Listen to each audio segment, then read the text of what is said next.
Let me get into the topic. And this is an invitation to you. Don't go into the next year without reconciling with that person. Hello? Anybody out there? Don't go into that next year without reconciling with that person.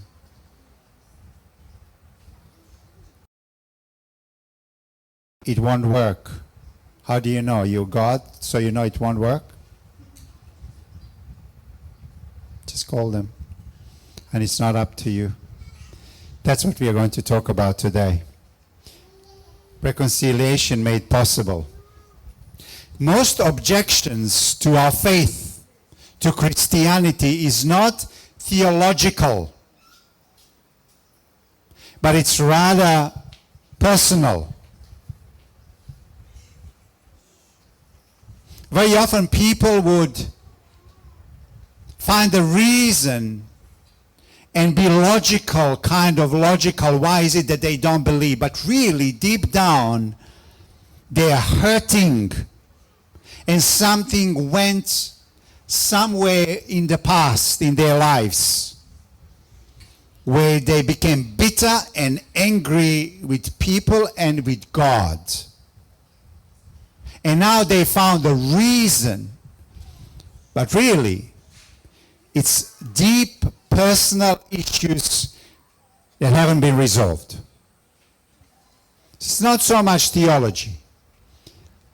Why did God allow this the matter? Why did God allow this? These are hard, difficult questions. And many people crack under the weight of this question. The story of Joseph, we are back to Joseph, okay, addresses this question and this issue head on. And we are going to look at it today. So let's read the story. So Jacob's sons did as he had commanded them. They carried him to the land of Canaan and buried him in the cave in the field of Machpelah near Mamre, which Abraham had bought as a burial place from Ephron the Hittite along with the field. After burying his father, Joseph returned to Egypt, together with his brothers and all others who had gone with him to bury his father. Now watch. When Joseph's father was dead, they said, "What if Joseph holds a grudge against us and pays us back for all the wrongs we did to him?" So they sent word to Joseph saying, "Your father left these instructions before he died. This is what you are to say to Joseph." I wonder if they came up with the story. You never know. "I ask you to forgive your brothers the sins and the wrongs they committed in treating you so badly. Now forgive the sins of the servants of the God of your father." When their message came to him, Joseph wept. His brothers then came and threw themselves down before him. "We are your slaves," they said. But Joseph said to them, "Don't be afraid. Am I in the place of God? You intended to harm me, but God intended it for good to accomplish what is now being done, the saving of many lives. So then, don't be afraid. I will provide for you and for your children." And he reassured them and spoke kindly to them. What a story. Jacob just died. As soon as Jacob died, brothers sent him a message. Dad said that you should be nice to us. They remember. They know how bad they mistreated him. Even though years passed, they knew how horrible, horrible, horrible they were to him. There was no two way about it. They inflicted so much pain on Joseph. And even though the years passed by, the seriousness of their crime was still hurting them deeply, burning into them.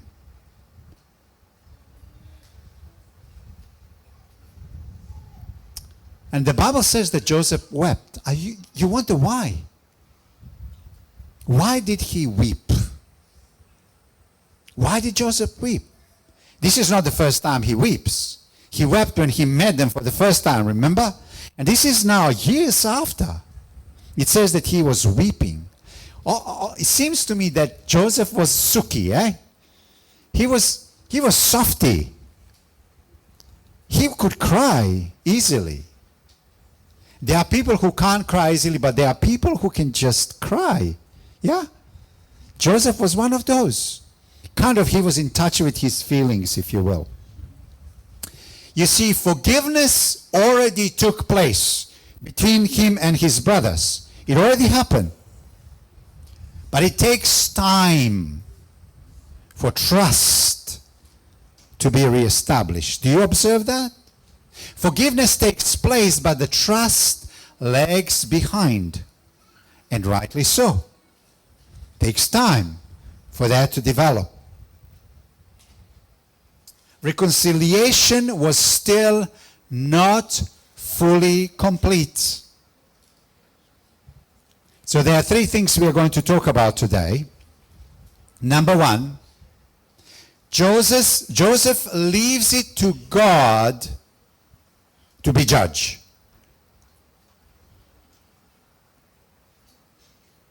Shall I pause here? Joseph leaves it to God to be the judge. Number one. Number two, he takes God's view.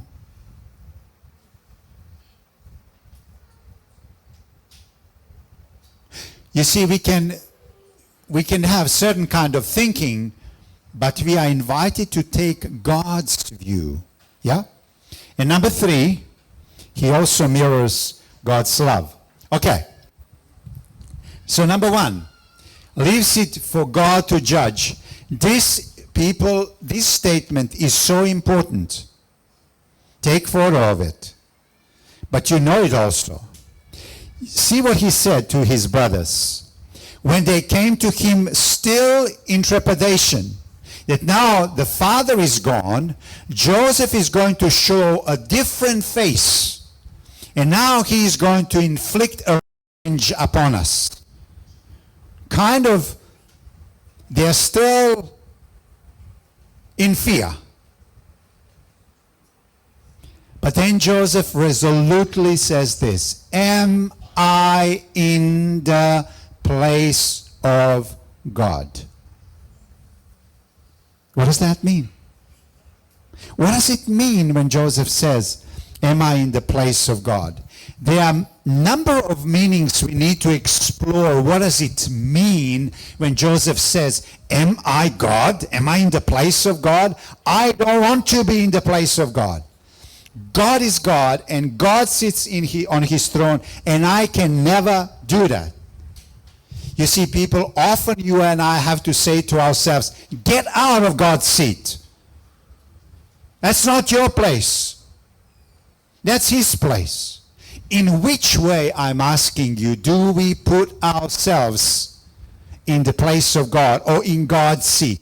In which way do we do that? How do we do it? There is one way that culture around us does it, and we are often falling into the trap of a culture. And it's this one, that I am my own moral authority. I decide what is right and what is wrong. Nobody is going to tell me what is right and what is wrong.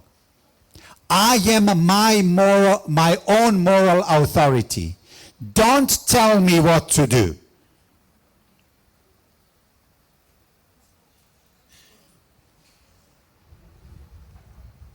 Well, it's quite another thing that we shouldn't be doing a Bible bashing on people anyway, but to have a stand that I am my own moral authority, that means that you are sitting in the place of God.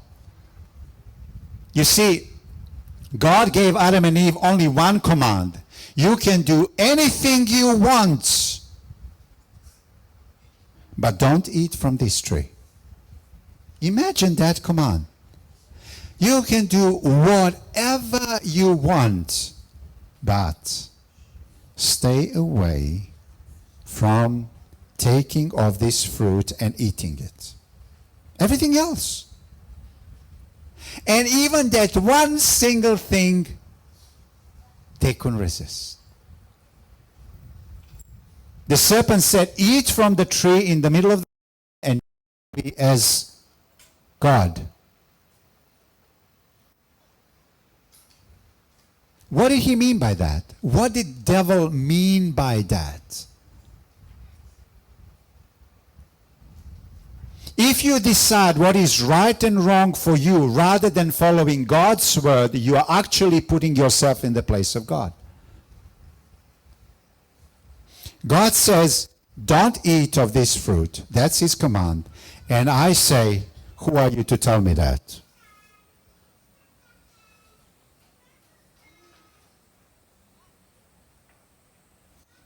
People do that all the time.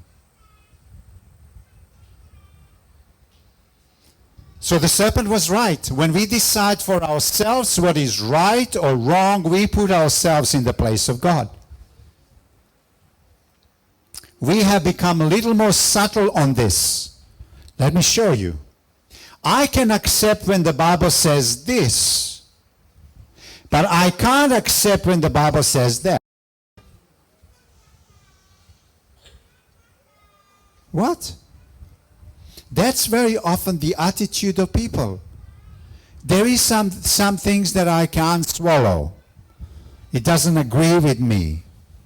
Culture tells me something else. It doesn't sit well. What? And you have decided to be a follower of Jesus? Once we have decided to become followers of Jesus, then what he says goes. It's very simple. That doesn't mean that we put our brain on the side. No. We can still understand the mind of God, why God says what he says. But we put him first.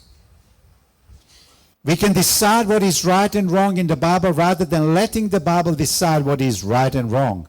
So we take our opinion and make it an absolute thing. Am I in the place of God? Very often we are tempted.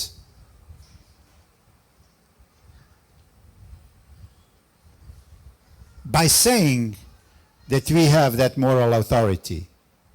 And the serpent did say, you will become like God.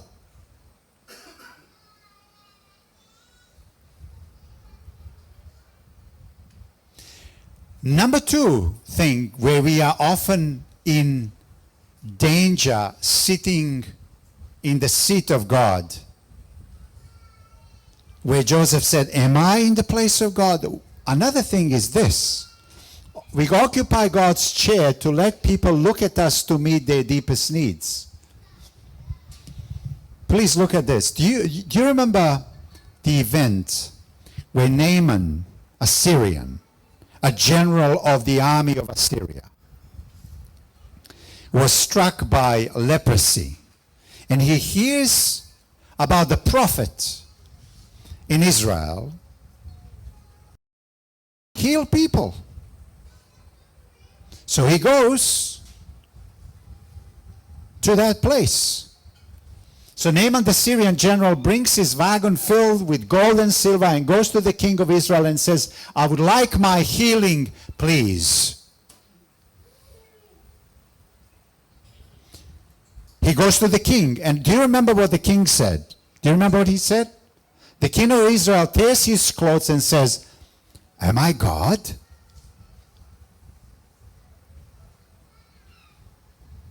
King is right. There are many things I can do. Don't ask me for only God, what God can do. I can't heal. King is fully right. You see, we all have different occupation.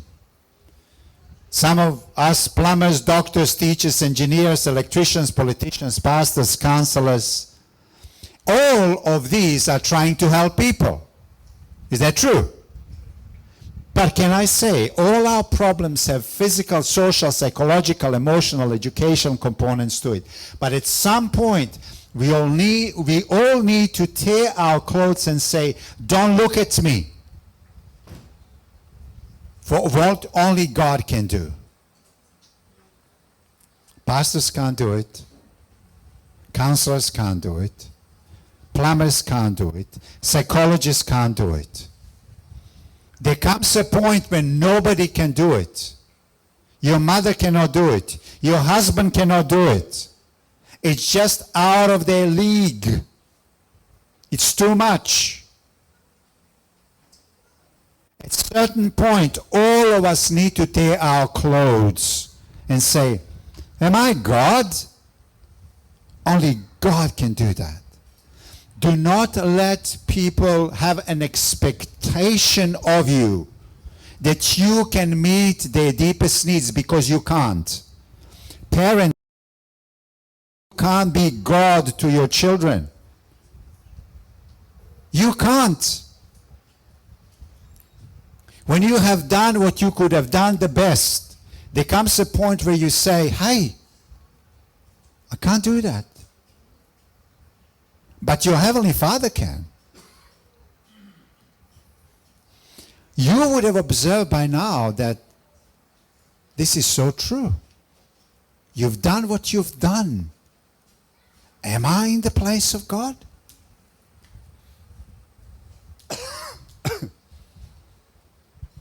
Our deepest needs can only be met by God. Our biggest problems can only be resolved by God. Isn't that true? So there's such an important statement that Joseph makes. In the place of God. Don't let people have an expectation of you to satisfy their deepest needs, because you can't. Tell them, am I in the place of God? When you fall in love, you say, this is what I want. She will fulfill me. My life has now meaning. Oh, certainly, eh? Life is worth living. I have found that woman. Really? At some point, even in that relationship where butterflies overflow, at some point, in all relationships, you need to look at each other in the eyes and say, and tear your clothes and say, don't look at me to meet your deepest needs.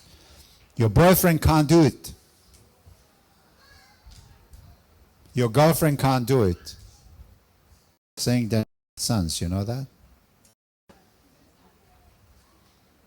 And it's just, this is the right time to talk to them, actually. Sonny, you're not recording this, are you? Another thing that we don't take seriously, when Joseph says, am I in the place of God? Is this thing. Because we worry too much. Isn't that right? Well, look, Why do you worry so much about what you will eat or about what you will put on or about your health? That's what Matthew 6 says. Only your Father in heaven knows exactly what you need. It's the explicit Word of God. Can I just talk to women here? I find that women are real warriors. That is not to say that men are not. It's not true. Men are warriors too. I know especially one, a good friend of mine. He is incredible warrior. But women by nature, it seems to me, are so worried, so worried, so worried. And I understand.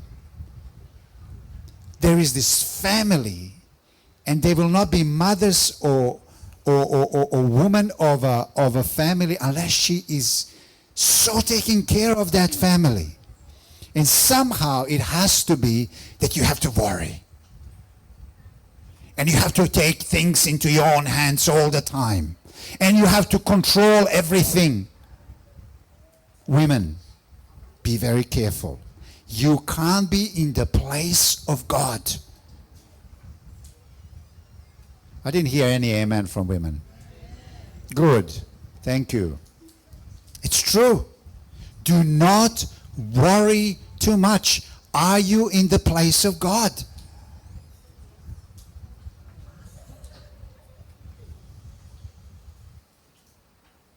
And Mike, okay, let's read this aloud together, okay? Let's do it, shall we? And my God, yes, and my God shall supply all your needs.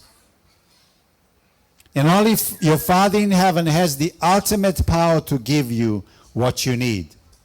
Too much worry comes only because you think. This is what you think, what you and I think. You are fully certain what has to happen. Okay, follow me on this one. You imagined in your mind, this is what needs to happen. Okay. You are afraid God won't get it right. So I imagine in my mind, this is the right thing and this should happen. And deep down, I'm afraid, So I have to take charge and make it happen.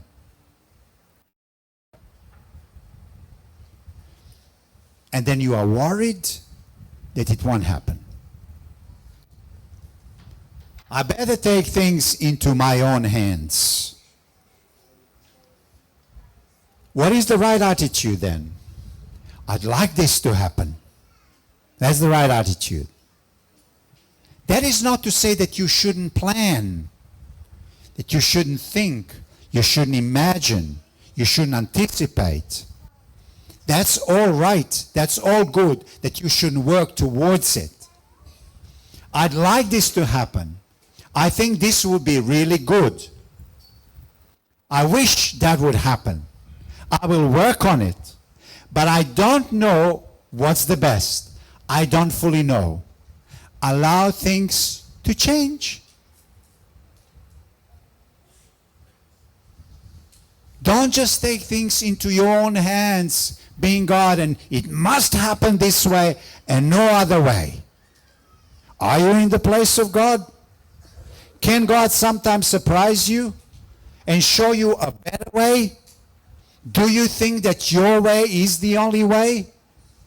Are you in the place of God? Hello? Anybody out there?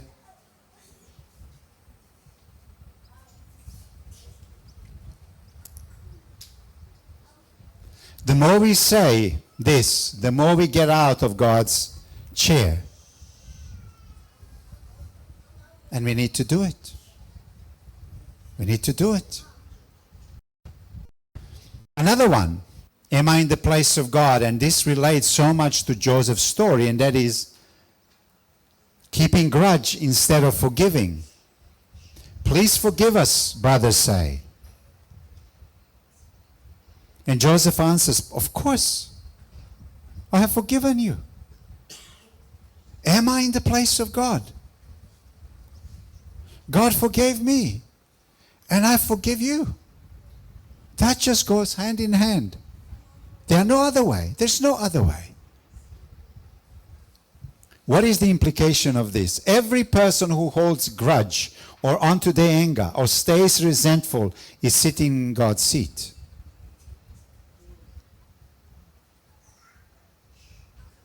Let go. Let go is the most practical way of how you deal with the person who hurt you. Let go. Get out of God's seat. Let go. Vengeance is mine. I will repay, says the Lord. Get out of my seat. Get out of my seat. Only God has the right to sit in judgment. The rest of us are all sinners who deserve our own judgment. Only God has knowledge that is needed. Only God has the power to judge someone without becoming evil himself. When somebody wrongs you, you are on the edge of abyss. Shall I repeat that? When somebody wrongs you, you are on the edge of the abyss. What do I mean? You genuinely forgive. Either you genuinely forgive and become a better person, or you don't forgive and you become evil yourself. Hello? When somebody wrongs you, you are on the edge of the abyss. You either make a decision that's not based in your emotions, but based in your faith, which says, I forgive you even though I don't feel that way. I forgive you because God forgave me. Or you stay with your resentment and you bear a grudge and you fall over the cliff into the abyss. And you try to sit on the judgment seat. If we don't forgive but self-pity, start to nurse our own wounds, look inside ourselves rather than the outside. If we start to beat the evildoer by paying him back, by paying evil with evil, we become evil ourselves. We try to sit in God's chair. Someone says the fastest way to become Satan is try to be God. Did you hear that? The fastest way to become Satan is try to become God. That's exactly what he wanted.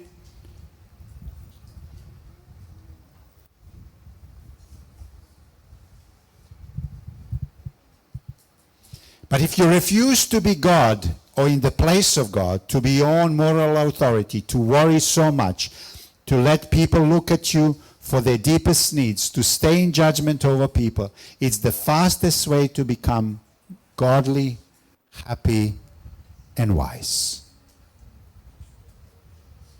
So don't worry.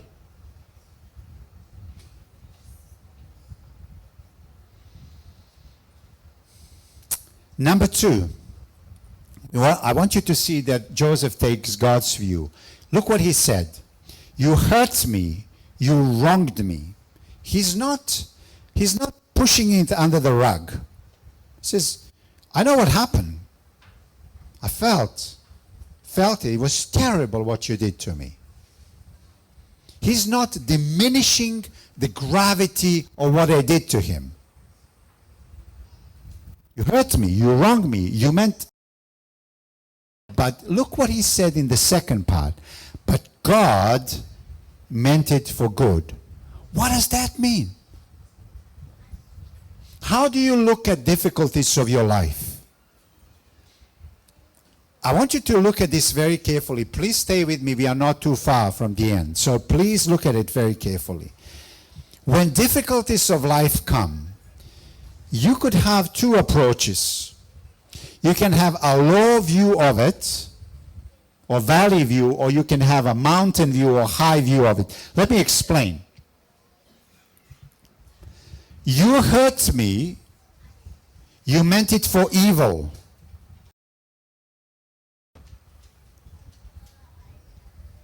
That's a low view. That's a valley view. But God meant it for good. If you just stay with the first part and you don't see the second part, you're in trouble. How many of you, when difficult circumstances come, only see the valley view, but don't see a bigger picture? Joseph saw a bigger picture.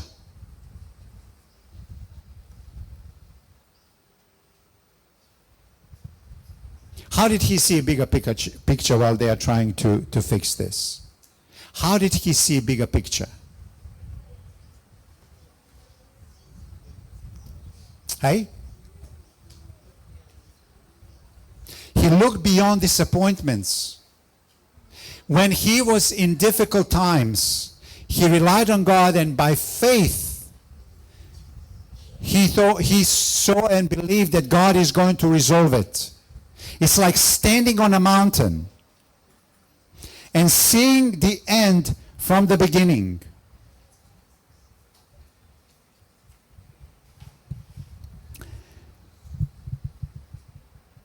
With this kind of view, no one could touch Joseph. This is victorious kind of thinking. Low view is if somebody hurts you, then you despair. And high view is if somebody hurts you, you hurt, but you don't despair.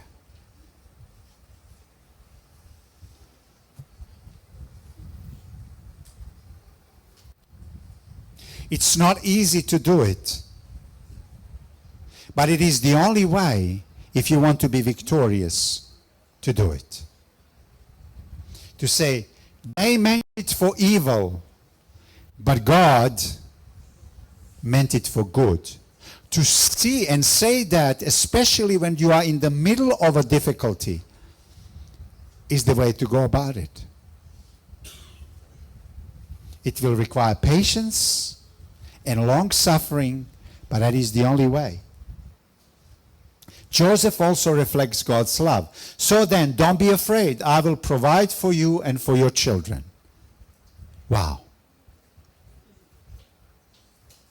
Only God does this. He loves enemies. How does he do it? He does not put himself in God's place. We already said that.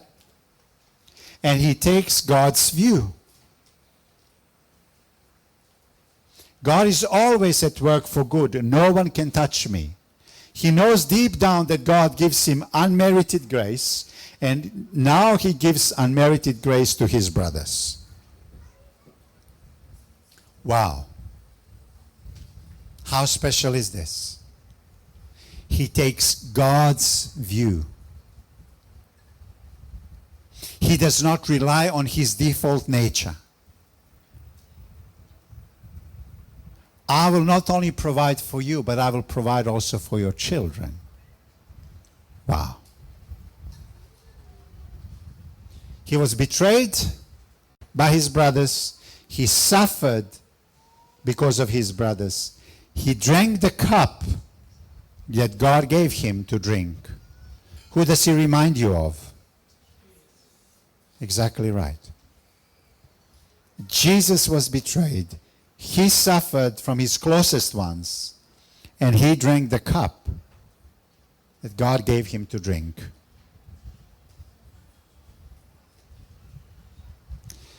I trust that in this story we will find practical pointers for ourselves. Let's remember that one-liner, am I in the place of God? Don't be in the place of God. May God come into our lives. May we rely on Him. May He be the judge. But first and foremost, may He be our Savior. That we rely on His forgiveness so that we can forgive others who trespass against us. So reconcile with others and don't be in the place of God. May God bless you, especially in the new year. And we can't wait to see what God has installed for us in new year.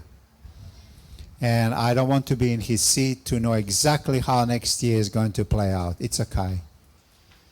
May God take us through whatever He wants to take us through. May God bless us all. Amen.